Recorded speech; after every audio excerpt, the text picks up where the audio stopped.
तो भाई welcome back to reacts. इतना कुछ हो रहा है यार हमारे देश में, तो इतना कुछ हो रहा है एंड जो हमारी मीडिया है, mainstream media, those guys are losing it एकदम।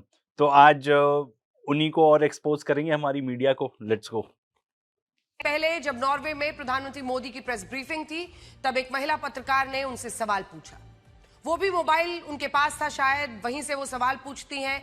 ये भी इस वीडियो में तय नहीं हो पा रहा है कि प्रधानमंत्री तक उनकी आवाज पहुंची या नहीं पहुंची, क्योंकि वो मोबाइल या वो माइक उनके मुंह पे, उस महिला पत्रकार के मुंह के तो करीब था।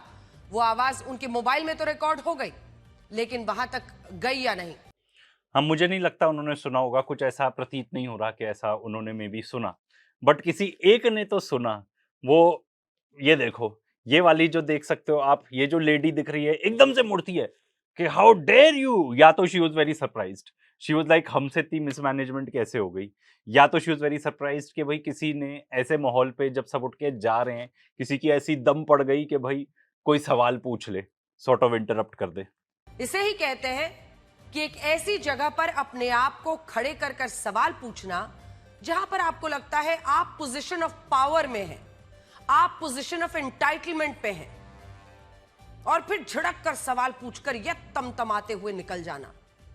हम भारत पर क्यों विश्वास करें, जैसे भारत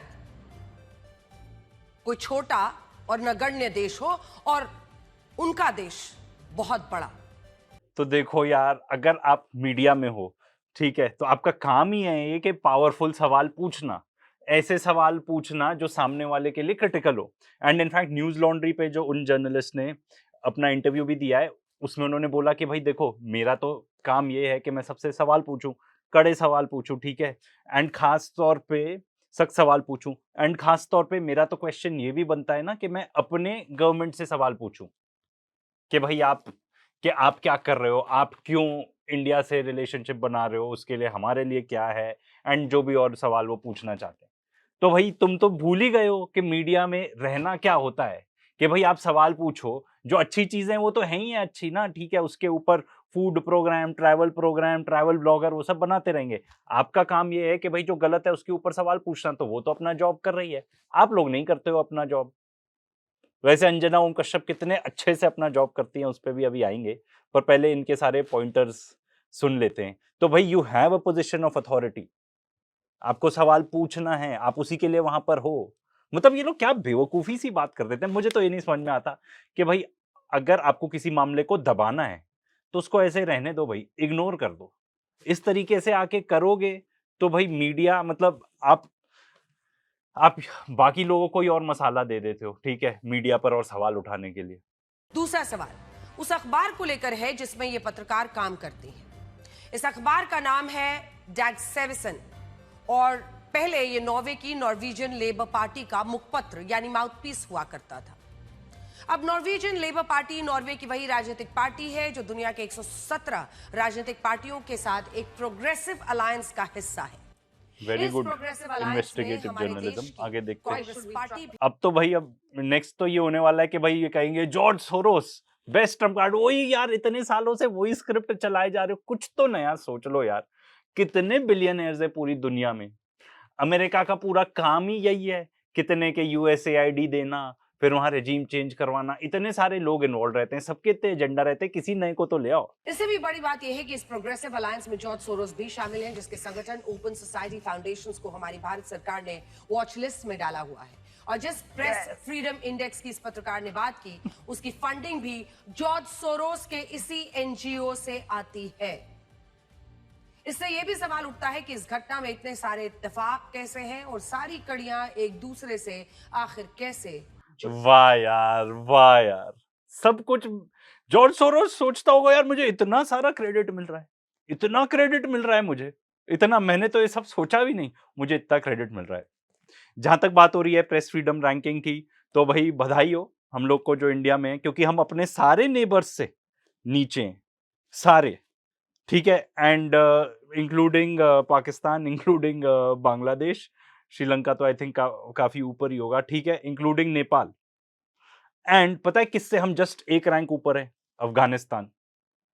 तो भाई सभी, मतलब हर ही चीज से प्रॉब्लम है, but Anjana ji, we love your journalism. आपको इनकी जर्नलिज्म का एक परफेक्ट एग्जांपल दिखाते हैं अभी, जस्ट बेयर विद मी। जो इंडियन जर्नलिज्म में जो लैंडमार्क रही है चीज, ठीक है, वो रही है ऑपरेशन सिंदूर।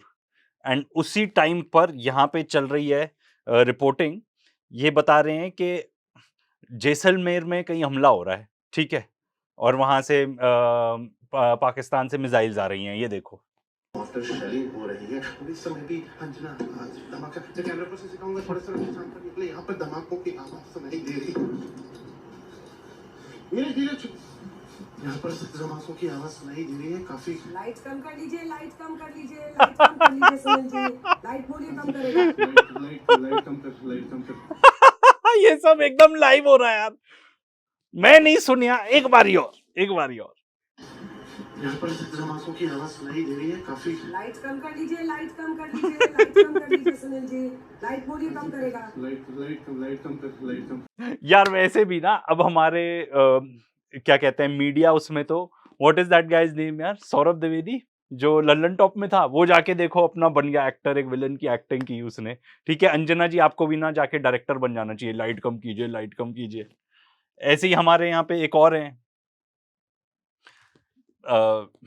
ठीक है, another big journalist Sudhir Chaudhary, देखते हैं वो क्या कह रहे हैं इस एपिसोड के बारे में। वैसे आपको एक बात बता दूं इस चीज के बारे में कि इन्होंने सबने, हमने तो उसको डिवाइड कर दिया, बट इन दोनों ने ना सिमिलर चीजों के बारे में ही बात की है।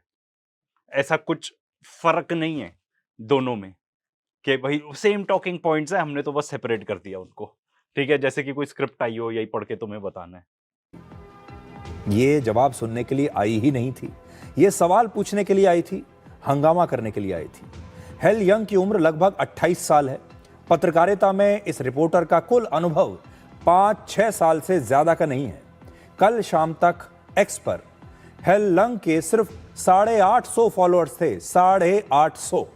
लेकिन अपने इस व्यवहार के बाद वो भारत में विपक्षी नेताओं की फेवरेट बन गई है और कुछ ही घंटों में उनके फॉलोअर्स की संख्या 33,000 से ज्यादा हो चुकी है। इस समय हेल लंग, जिनके कल 850 फॉलोअर्स थे एक्स पर, आज 33,000 से ज्यादा फॉलोअर्स हो चुके हैं। आज हेल लंग को खुद समझ में नहीं आ रहा होगा कि अचानक से इतना स्टारडम कहां से आ गया। इन तुमको बड़ी वो हो रही है जेलेसी, हाँ, कि एकदम से इतने ज्यादा बढ़ गए। अब बहुत ज्यादा हो रहा है तो फिर अब देखो आजकल जो चीजें हिट होती है ना, ये तो 33 बता रहे हैं, मैंने अभी लेटेस्ट देखा था तो ऑलमोस्ट लाख तक तो हो गए, 90 समथिंग थे आई बिलीव। एंड इस चीज की बात करनी अबाउट गोइंग वायरल, तो वही सबसे ज्यादा वायरल इंडिया में तो कॉकरोच जनता पार्टी हो रखी है, 13 मिलियन फॉलोअर्स हो चुके हैं उसके आज के डेट में। ठीक है, तो ये तो रही फॉलोअर्स की बात। अब जहाँ पे आप बात कर रहे हो कि 28 साल की है तो उसको जर्नलिज्म नहीं आता, अरे यार आपके तो बाल सफेद हो गए, आपने क्या जर्नलिज्म में उखाड़ लिया। ठीक है, हमारे टैक्स केयर के 15 करोड़ रुपए आप और ले लेते हो, तो आपने क्या उखाड़ लिया भाई जर्नलिज्म में। तो वो इस चीज पर टारगेट कर रहे हैं कि भाई उसकी उम्र नहीं है, वो कोई मेन स्ट्रीम मीडिया में नहीं काम करती, भाई सब जानते हैं। इसका आप इंटरव्यू देखना, वो न्यूज लॉन्ड्री वाला, मे बी उसकी एक क्लिप पे हम अभी यहाँ पे भी रिएक्ट कर देंगे। मतलब उसने इतना बढ़िया बोला है ना, and she has said it clearly in towards the end of the interview. उससे पूछा गया कि आप कुछ अलग करते looking at what all has happened, उसने कहा बिल्कुल भी नहीं, क्योंकि देखो हमारे यहाँ ट्रोलर्स हैं, वो उसको बोलने लगे एजेंट हो एजेंट हो, हमारे इसमें भी बोलने लगते हैं एजेंट है, हम तो आगे बता ही रहे नहीं है भाई। मतलब कुछ भी किसी पे इल्जाम लगाना ना बहुत आसान होता है, कीचड़ उछालना आता है बस इन लोग को। आगे देखते हैं सुधीर भाई क्या बात कर रहे हैं। के प्रति नफरत से भरा हुआ है। दूसरा, पत्रकारिता में सबसे पहला सिद्धांत जो सिखाया जाता है वो है निष्पक्ष रहना। लेकिन जिस तरह के आक्रामक अंदाज में हेल लंग प्रेस कॉन्फ्रेंस में आई, उससे यह साफ है कि वो निष्पक्षता के भाव से नहीं बल्कि नफरत के भाव से आई थी। और जब कोई पत्रकार अपने सवाल पूछने से पहले ही अपनी राय बना चुका होता है तो वो पत्रकार नहीं, एक कार्यकर्ता बन जाता है, एक एक्टिविस्ट बन जाता है। यार इसकी शक्ल देखो इस बंदे की, ये कैसे, ये एक्टर है यार, ये एक्टर है। तुम ये सब चीजें बाय कीपिंग एकदम स्ट्रेट फेस रखते हुए कैसे बोल सकते हो, क्योंकि तुम तो एकदम ही लाइक जो तो जिस चीज के लिए तुम अक्यूज कर रहे हो, तुम तो उसी चीज के गिल्टी हो। एंड आओ अभी देखते हैं बहुत ही मजेदार चीज। आज हमारे पास जिहाद का एक डायग्राम है और ये डायग्राम आज मैं आपको पढ़कर आपको दिखाना चाहता हूं। इस डायग्राम को, इसमें जिहाद को 2 हिस्सों में बांटा गया है ताकि आपको भी समझ में आ जाए कि साजिश क्या है। पहला हिस्सा है हार्ड जिहाद, दूसरा है सॉफ्ट जिहाद। अब आप इसको बड़ी स्क्रीन पर देखिएगा। इस डायग्राम निष्पक्षता की बात करते हैं, न्यूट्रल होने की बात करते हैं ये। आओ देखें क्या कर रहे हैं और नेक्स्ट इन्होंने क्या बोला है। इनसेन, मतलब मैं उस चीज पे कुछ कहना भी नहीं चाहता, मैं क्या बोलूं। आके तुमने सिर्फ नफरत फैलाई है भाई पूरे, मतलब जो लिटरली मतलब कचरा भर चुका है ना लोगों के दिमाग में, उसके लिए बहुत रिस्पॉन्सिबल तो मीडिया है। एंड अब यार पहले आदमी सोचता था यार देखो कुछ बोला जा रहा है, ठीक है ना, कोई बार्किंग नॉइजेज हैं, होने दो यार, अपने को फर्क नहीं पड़ता। बट व्हेन यू रियलाइज के आसपास अपने ही लोग इतने ज्यादा अफेक्टेड है, मतलब मेरे खुद के आसपास बड़े सारे ऐसे लोग हैं जिनको मैं कहूंगा कि मानसिक तौर पे सही नहीं है, क्योंकि वो मेन स्ट्रीम मीडिया देखते हैं। जब आप हर चीज आपको फैक्चुअली, मतलब हर चीज में, मैं किसका, नमन श्रीवास्तव है एक, आई थिंक उनका आप जाके चैनल चेकआउट कर सकते हो। तो उन्होंने बोला कि भाई हम इंडियंस में ना सिर्फ 4 ही क्वालिटी रह गई हैं, ठीक है। एक तो है इग्नोरेंस, हमें कुछ नहीं पता, ठीक है, कुछ भी नहीं पता, ब्रेन वॉश्ड है हम। एरोगेंस, ठीक है, किस चीज की एरोगेंस, मतलब हम अगर इसी में बात कर लें, प्रेस फ्रीडम की बात हो रही है तो मैंने आपको बता ही दिया, किसी भी और रैंकिंग में आप पकड़ लो इंडिया को, ठीक है। प्राइड, हमारी प्राइड हो गई भाई, प्राइड का करोगे क्या। एंड चौथा ईगो, हम इंडियंस में सिर्फ ये 4 चीजें रह गई हैं। His words not mine but I agree with it 100%।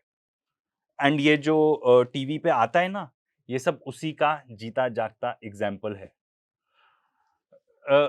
इतने सारे हमारा एक छोटा और एग्जाम्पल देता हूँ, देन सुनते हैं क्या कह रहे हैं। हमारे इंडिया में कितना बड़ा देश है, कितने सारे टूरिस्ट आने चाहिए। यहाँ पे कुछ अराउंड 8-9 मिलियन आते हैं साल में। क्रोएशिया छोटा सा देश है, बहुत सारे लोगों को पता भी नहीं होगा, उसके आधे नंबर ऑफ टूरिस्ट आते हैं आई गेस हमारे यहाँ पे। एंड कितने मल्टीपल्स में लोग थाईलैंड और वहां सब जाते हैं, बिकॉज उन लोग को लगता है नहीं इंडिया बचा ही नहीं है। एक छोटा मैंने आपको एग्जाम्पल दिया कि भाई लोग नहीं आना चाहते यहाँ पे, फॉर अ गुड रीजन नहीं आना चाहते। मीडिया के इस प्रकार के रिपोर्टर्स को एक्सपोज करने का, और पूरे देश को और पूरी दुनिया को ये अब समझ में आना चाहिए कि वो जमाना चला गया जब पश्चिमी मीडिया, पश्चिम के पत्रकार हमारे बारे में कुछ भी कहेंगे और हम चुपचाप सुनकर आगे निकल जाएंगे। अब भारत बदल चुका है, अब भारत वहीं के वहीं जवाब देगा। और आज मैं आपको ये कहता हूं कि इस प्रकार के जो पत्रकार हैं ये मीडिया को बदनाम करते हैं। फ्रीडम ऑफ प्रेस पश्चिम में जो जिसके बारे में बड़ी बड़ी बातें होती हैं उसका दुरुपयोग करते हैं, और जो निष्पक्षता सिखाई जाती है पत्रकारिता में सबसे पहले, जब ये निष्पक्ष है ही नहीं तो फिर ये अपने आप को पत्रकार कैसे कह सकते। एंड सेम टू यू, कभी कभार अपने ऊपर भी रख के देख लिया करो भाई ये सब चीजें जो भी सब आपने बोला है? और वैसे भी यार आपको क्या फर्क पड़ता है, 15 करोड़ मिल रहे हैं आपको ऐसी बढ़िया जर्नलिज्म के लिए जो आप करते हो, तो ठीक है भाई। Until next time.